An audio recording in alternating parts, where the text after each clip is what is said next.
प्रेमावर कोणाचेही नियंत्रण नसते, ते कधीही कुठेही आणि कोणासोबतही होऊ शकते।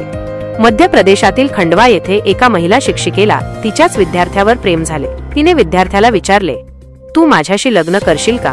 विद्यार्थ्याने असे उत्तर दिले की ते ऐकून शिक्षिका स्तब्ध झाली। त्यानंतर शिक्षिकेने दुःखाने आत्महत्या केली। पोलिसांनी मृतदेह शवविच्छेदनासाठी पाठवला आणि विद्यार्थ्याला ताब्यात घेतले। सध्या त्याची चौकशी सुरू आहे। मिळालेल्या माहितीनुसार ही घटना पुनसा चौकी परिसरात घडली आहे, जिथे 24 वर्षीय ITI कॉलेज शिक्षिका प्रिया यादवला तिचा विद्यार्थी सपन यादव याच्यावर प्रेम जडले। सपन देखील 24 वर्षांचा आहे। सपनने तिच्याशी लग्न करण्यास नकार दिल्याने प्रिया खूप दुःखी झाली। त्यानंतर तिने शुक्रवारी तिच्या घरी गळफास लावून घेतला। आजूबाजूच्या लोकांच्या मदतीने सपनने प्रियाला फासावरून खाली उतरवले। त्यानंतर तिला रुग्णालयात नेले, परंतु डॉक्टरांनी तिला मृत घोषित केले। पोलीस चौकशीत सपनने सांगितले की तो ITI नर्मदा नगरमध्ये शिकतो। प्रिया काही वर्षांपासून तिथे शिक्षिका म्हणून शिकवत होती। अभ्यासादरम्यान दोघेही प्रेमात पडले।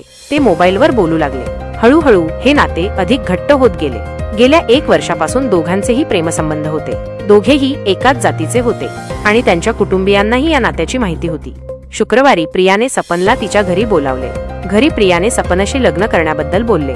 सपन म्हणाला की त्याला आधी स्वतःच्या पायावर उभे राहायचे आहे, त्याला काही काम करायचे आहे, त्यानंतरच तो लग्न करेल। हे ऐकून प्रिया रागावली। तिने तिचा मोबाईल फोन जमिनीवर आपटला आणि तो तोडला। मग ती खोलीत गेली। सुमारे अर्धा तास ती खोलीतून बाहेर आली नाही। मग सपन टेरेसवर गेला आणि खोलीच्या खिडकीतून डोकावला। आतले दृश्य पाहून तो थक्क झाला। प्रियाने खोलीत गळफास लावून घेतला होता। प्रियाने एक सुसाईड नोटही लिहिली असल्याचे सांगण्यात येत आहे। यामध्ये तिने जीवनातील आशा गमावल्याबद्दल सांगितले होते। तिने कोणाचेही नाव लिहिले नव्हते। सध्या पोलीस या प्रकरणात सपनची चौकशी करत आहे। या प्रकरणात अधिक तपास सुरू आहे। दुसरीकडे प्रियाच्या कुटुंबातील सदस्यांना मोठा धक्का बसला आहे।